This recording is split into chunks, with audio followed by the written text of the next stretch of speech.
Hey, you guys. I'm Renee. I am the owner and artist behind Chicly Reclaim Decor, and welcome back to my channel.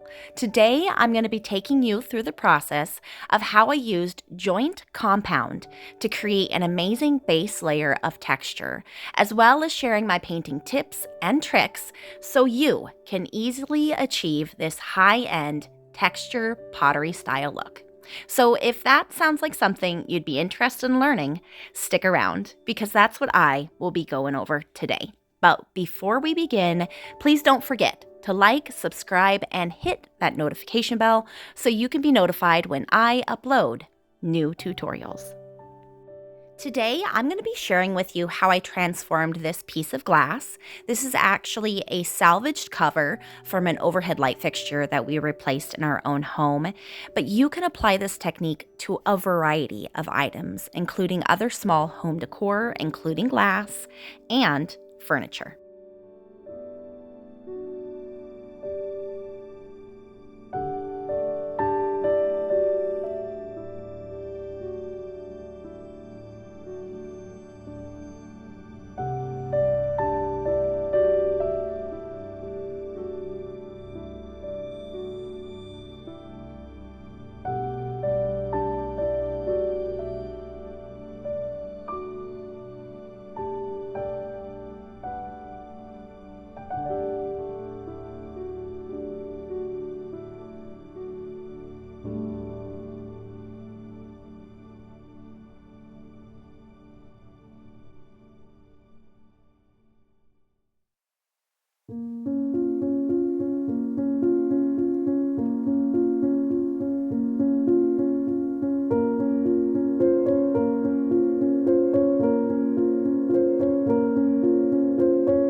Okay guys, so when you're planning to paint over joint compound, sealing it first is a crucial step.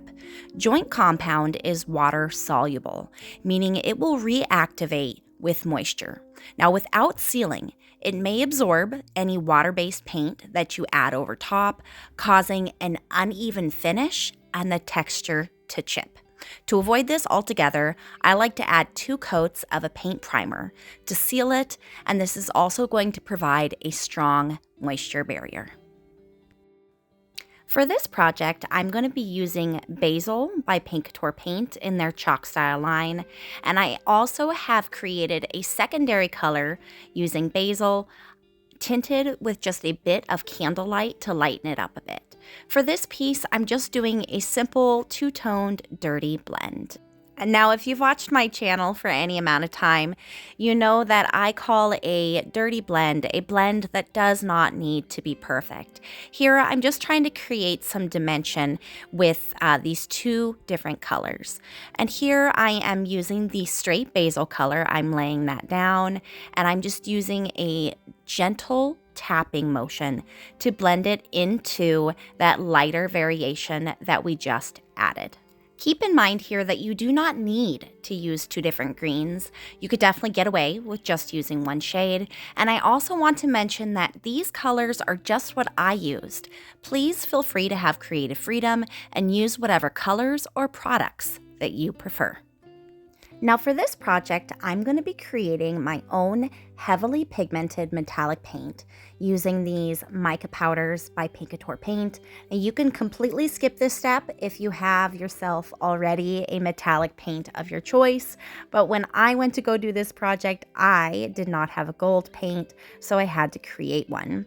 So as you can see, I poured a high gloss top coat into this little container, and now I am adding this Mayan Gold Perfect Pigment metallic mica powder to it and mixing thoroughly.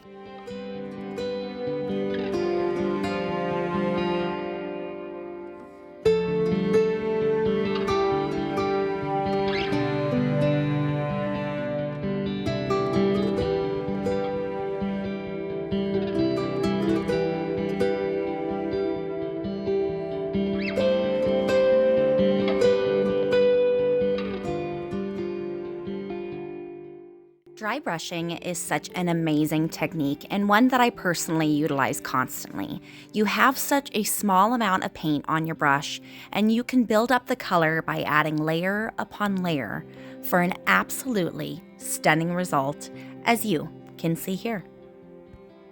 Thanks so much for watching, guys. I really appreciate the support. If you are at all curious about the products that I'm using here today in this tutorial, be sure to check down in the description below. I'll put a full list of all products used and where they can be found, just in case I've inspired you here today to pick up a paintbrush and to do a little creating of your very own.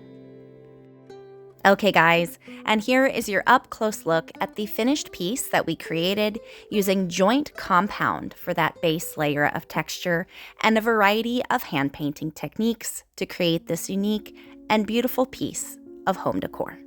Again, my name is Renee. I am the owner and artist behind Chicly Reclaimed Decor. And if you liked today's tutorial and you're interested in more DIY content, then please don't forget to like and subscribe to my channel. And today, I hope that I've inspired you to pick up a paintbrush and to do a little creating of your very own.